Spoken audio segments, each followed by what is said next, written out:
ಚಾಲಕನ ಸಮಯ ಪ್ರಜ್ಞೆಯಿಂದ ತಪ್ಪಿದ ಭಾರಿ ಅನಾಹುತ. ಹುಬ್ಬಳ್ಳಿಯಿಂದ ವಿಜಯಪುರಕ್ಕೆ ಸಂಚರಿಸ್ತಾ ಇದ್ದ ಕಲ್ಯಾಣ ಕರ್ನಾಟಕ ರಸ್ತೆ ಸಾರಿಗೆ ಸಂಸ್ಥೆಯ ಬಸ್ ಓವರ್ಟೇಕ್ ಮಾಡಲು ಹೋಗಿ ಚಾಲಕನ ನಿಯಂತ್ರಣ ತಪ್ಪಿ ಅಮರಗೋಳ ಕ್ರಾಸ್ ಬಳಿ ರಸ್ತೆ ಬದಿಯ ಕಂದಕಕ್ಕೆ ಬಿದ್ದು ಅಪಘಾತಕ್ಕೀಡಾಗಿದೆ.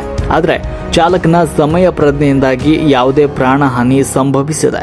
ಭಾರೀ ಅನಾಹುತವೊಂದು ತಪ್ಪಿದೆ.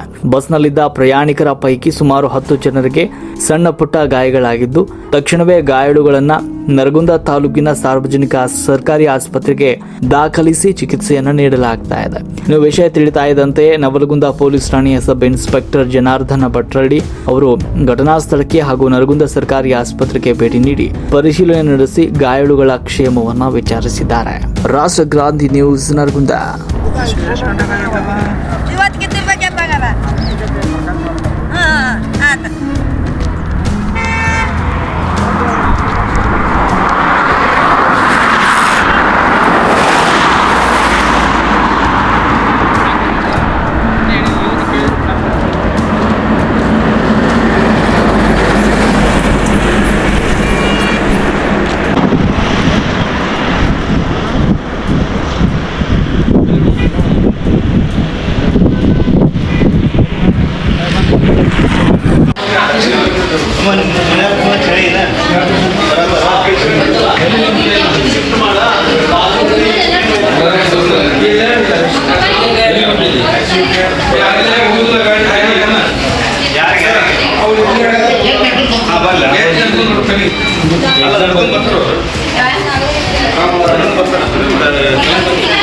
ಏನು ಮಾಡ್ತೀವಿ?